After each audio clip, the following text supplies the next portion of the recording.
लवासना के सपने। Thinking about लवासना Mussoorie. अब सोचो कितनी दूर है। अगर जो टाइम टेबल बनाया है उसको फॉलो नहीं करूंगी तो मसूरी हमेशा दूर रहेगी। एंजल ने अपनी डायरी में यह बातें बातें लिखी और सोने चली गई, लेकिन उनके दिमाग में बहुत सारे सवाल चल रहे थे, बहुत सारे ख्वाब पल रहे थे। अभी एंजल ग्रीस के बारे में सोचती तो कभी अपने सिलेबस और रणनीति के बारे में। सुबह 4 बजे तक करवट बदलती रही, लेकिन आंखों में नींद कम, ख्वाब ज्यादा वाली क्रिटिकल सिचुएशन की वजह से वह सो नहीं पाई। सुबह ठंड बढ़ने के साथ उसकी आंख लग गई। भोर में जब आंख खुली तो एंजल ने सबसे पहले अपना फोन चेक किया और उसे कोई मैसेज का नोटिफिकेशन नहीं दिखा। 2 दिन तक ना मैंने मैसेज किया, ना दूसरी तरफ से मैसेज आया या कॉल आया। मैं अपने गांव में दोस्तों के साथ क्रिकेट खेलने में मशगूल था। अचानक व्हाट्सएप पर एक मैसेज दिखाई दिया। मैंने एनसीईआरटी पढ़ना शुरू किया है, लेकिन इसमें बहुत सारे फैक्ट हैं, जैसे कैसे याद रखूं, कैसे नोट्स बनाऊं। मैंने वहां से दूर हटकर मैसेज का रिप्लाई करने के बजाय फोन किया और हाय हेलो करने के पश्चात कहा, एक बार उपन्यास की भांति पढ़ लीजिए और फिर महत्वपूर्ण चीजों को अंडरलाइन कीजिए। आप दिन भर में पढ़ी हुई चीजों का कम से कम 3 बार रिवीजन कीजिए। यही याद रखने का और पढ़ने का वैज्ञानिक तरीका है। आज स्मार्टनेस का जमाना है और केवल कड़ी मेहनत सफलता की गारंटी नहीं हो सकती, लेकिन स्मार्टनेस के साथ कड़ी मेहनत जरूर आपको सफलता की गारंटी दे सकती है। सिविल सेवा के लिए कोल्हू के बैल की तरह 18-18 घंटा जुटे रहने की कोई जरूरत नहीं होती। अगर आप एक दिन में 4 पेज की समझकर याद करते हो तो एक साल में 365 गुना 4 यानी 1460 पेज याद हो जाएंगे। हाँ, 2 साल की पूरी किताब तथा मैगजीन तैयार, बस फिर सिलेक्शन का इंतजार करो। और अंत में कम पढ़ो, ज्यादा सोचो। जो भी पढ़ो ठोस पढ़ो, पढ़ने का स्मार्ट तरीका अपनाओ। जो भी पढ़ो उसे एक दिन में 3 बार दोहराओ और इस तरह आईएएस बनने के योग्य हो जाओ। मेरे अंदर ज्ञान की कैप्लेन फूट रही थी। वैसे मेरी एक फ्रेंड कहती है कि न्यूज़पेपर पढ़े बगैर करंट अफेयर सिर्फ यूट्यूब से तैयार हो सकता है। कौन हैं ये लोग और कहां से आते हैं? मैंने सवाल के अंदाज में कहा। अच्छा बताया, यह तरीका फॉलो करूंगी, एंजल ने हंसते हुए कहा। वैसे आपने कोचिंग कहाँ से ली थी और कोचिंग लेने का कोई फायदा हुआ? मैंने पूछा। मैंने वाजीराम एवं रवि से कोचिंग ली थी। मुझे तो कोई फायदा हुआ नहीं लगता यार। मुझे तो लगता है 1.5 साल बर्बाद हो गए। काश कोचिंग नहीं लेती। सर कहने वाली एंजल ने आज पहली दफा यार शब्द का इस्तेमाल कर लिया था। मतलब वह दोस्ती बढ़ाने की इच्छुक थी। हालांकि कुछ माह बाद मुझे पता चला कि उनके बोलने के अंदाज में कई बार यार निकल ही आता है। यूपीएससी की कोचिंग लेना शादी के लड्डू खाने जैसा है, खाए तो पछताए, न खाए तो भी पछताए।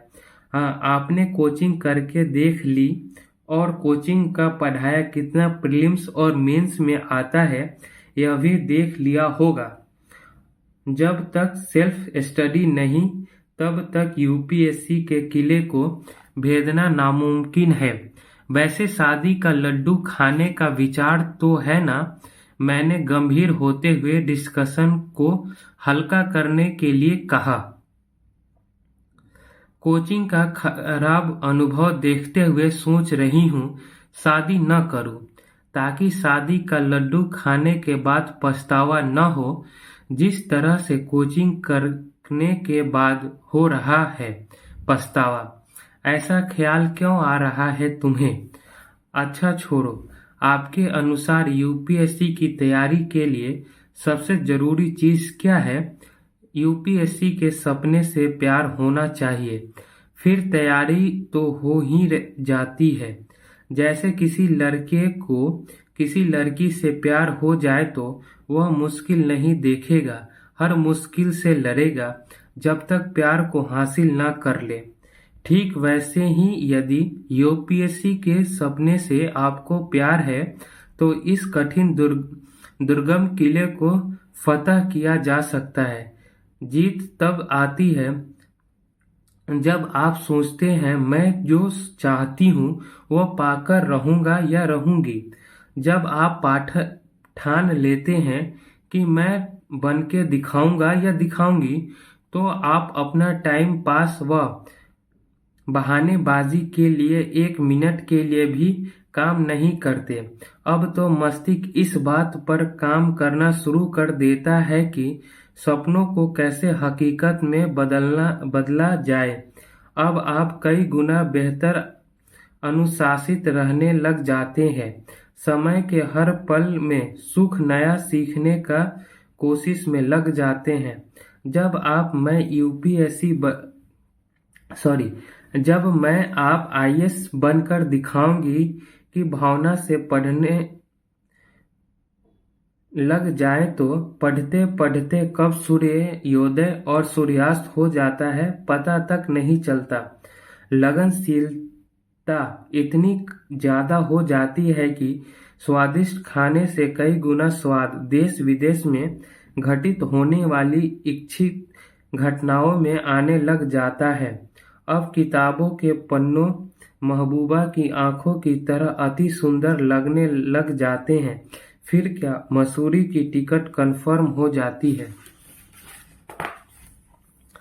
सभी टॉपर कहते हैं कि यूपीएससी के लिए गुणवत्ता पढ़ाई जरूरी है। गुणवत्ता पढ़ाई कैसे करें? उसके लिए तो मैं बस यही कहूँगा कि पढ़ाई को काम नहीं आदत समझो। जो भी पढ़ो अच्छी तरह समझ कर पढ़ो और उसका एक दिन में कम से कम 2 बार रिवीजन करो। गुणवत्ता कभी अचानक नहीं आएगी, उसके लिए अपनी बुद्धि एवं विवेक पूर्ण इस्तेमाल करना होगा। आपने आपको अनुशासित रखना पड़ेगा। यह अपनी मेधा व बुद्धिमत्ता पूर्ण इस्तेमाल करना सीखना होगा। सबसे जरूरी बात यह है कि आप अपने लक्ष्य के प्रति जितना कमिटमेंट दिखाओगे उतनी तेजी से आप पढ़ाई की गुणवत्ता सुधारने की कोशिश करोगे। आप हर सप्ताह 15 मिनट यह सोचने में जरूर लगाइए कि क्या मैं क्वालिटी वाली स्टडी कर रही हूँ, अगर नहीं तो क्या क्या तथा किस तरह से अपनी पढ़ाई में बदलाव लाने की जरूरत है। इस बात को गंभीरता से लीजिएगा। अंधाधुन और अवैज्ञानिक तरीके से 15-15 घंटे की पढ़ाई में हजारों सिविल सेवा अभ्यर्थी 3-3, 4-4 साल तक सिविल सेवा प्रीलिम्स तक नहीं निकाल पाते। लेकिन कुछ के छात्र ऐसे भी होते हैं कि वे गुणवत्ता युक्त तथा अवैज्ञानिक तरीके से 5-6 घंटे की पढ़ाई करके भी सिविल सेवा परीक्षा में टॉप कर जाते हैं। यूपीएससी में सफल होने वाले छात्र असफल छात्रों से क्या अलग करते हैं? क्योंकि मैं असफल छात्र में शामिल नहीं होना चाहती हूँ। सवाल करने के अंदाज में यूपीएससी के प्रति उनका समर्पण भाव साफ झलक रहा था। सफल छात्र एग्जाम में असफल नहीं होना चाहते, इसीलिए बंद कमरों में दर्जनों बार असफल होते हैं।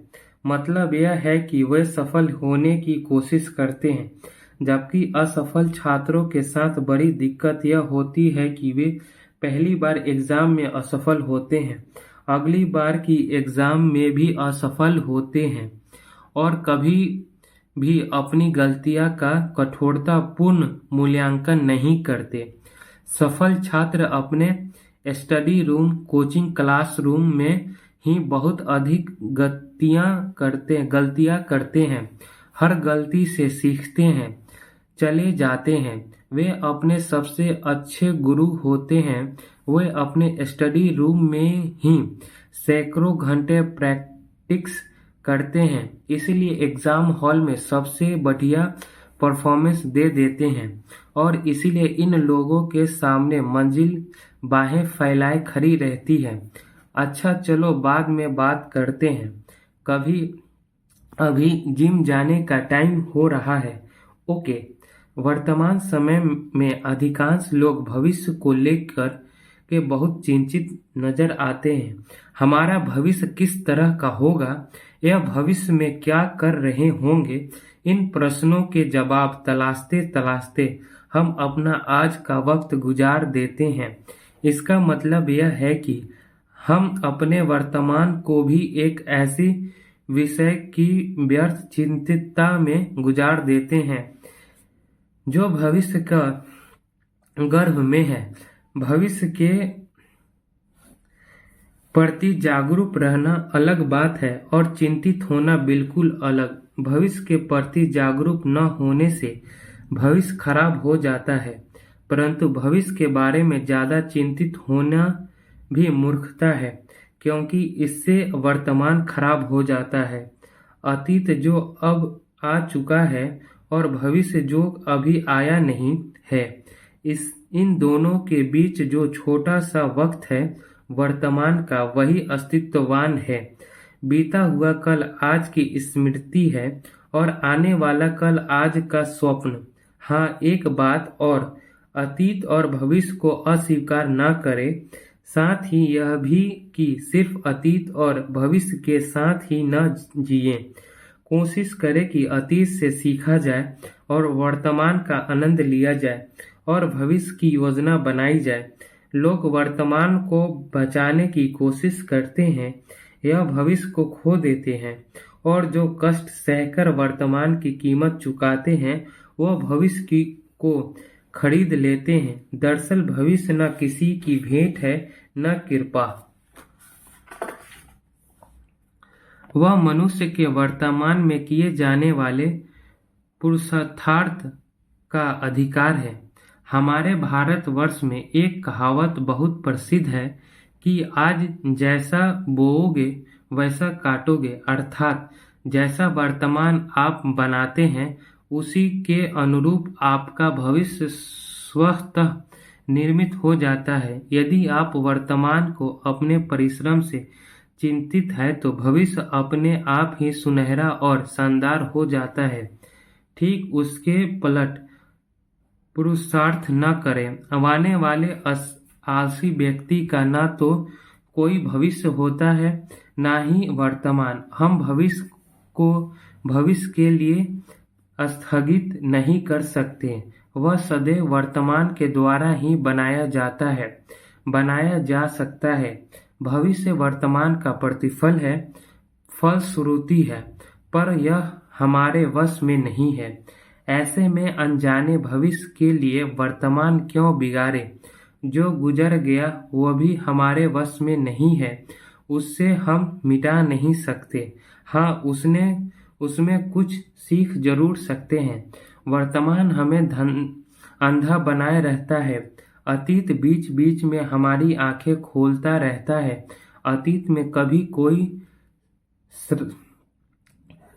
त्रासद घटना हुई भी हो तो परिपक्वता इसी में है कि हमें अतीत की दुखद यादों को छोड़ वर्तमान के सदुपयोग करना सीखना चाहिए और वर्तमान में आनंदमय तरीके से जीने का सतत अभ्यास करना चाहिए।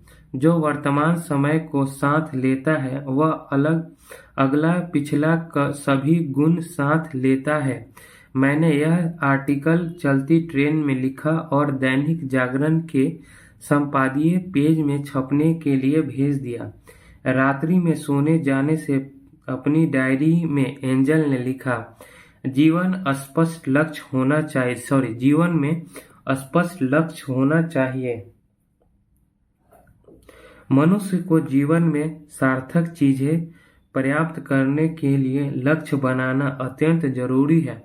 सकारात्मक सोच के साथ लक्ष्य का निर्धारण हमारे अस्तित्व को सही मायनों में अर्थ देता है। जब हमारे पास स्पष्ट लक्ष्य होता है तो हम जो कार्य करते हैं उससे आनंद का एहसास करते हैं। अगर हम पूरे जीवन के लिए लक्ष्य निर्धारित करते हैं तो हमारा पूरा जीवन ही अनुशासित हो जाता है। इसलिए हर मनुष्य का जीवन उद्देश्य पूर्ण या लक्ष्य से पूर्ण होना चाहिए। जब हम अपने जीवन में लक्ष्य बना लेते हैं तो हम हर दम सचेष्ट करते हैं, हमारी रुचि बनाए रखता है और सुबह बिस्तर से बाहर निकलने का कारण उपलब्ध कराता है। जब हम ऐसे लक्ष्य से प्रेरित होते हैं तो जिसका गहरा अर्थ है ऐसे सपनों से प्रेरित होते हैं जिससे पूर्ण होने की चाहत हो, और ऐसे प्रेम से प्रेरित होते हैं जिसको व्यक्त करने की जरूरत हो, तो हम वाकई में जिंदगी जीते हैं।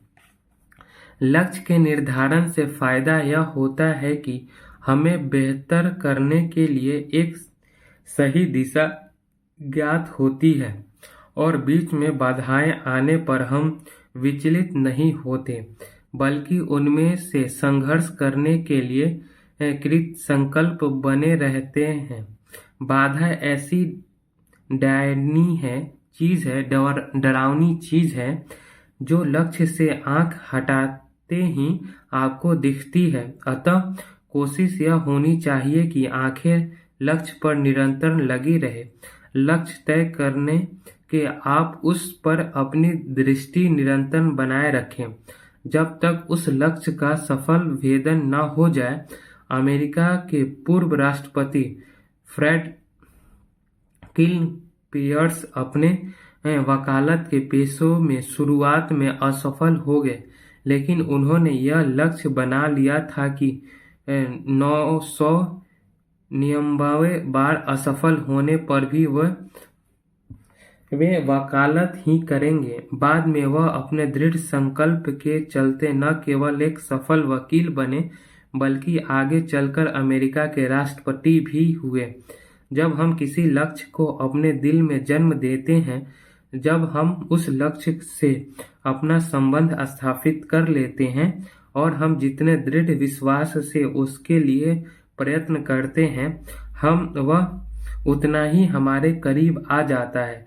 लक्ष्य को जब उतनी गहराई से चाहा जाता है कि व्यक्ति उसके लिए अपना सब कुछ दांव पर लगाने के लिए तैयार होता है, तो उसका जीतना सुनिश्चित हो जाता है। Thank you.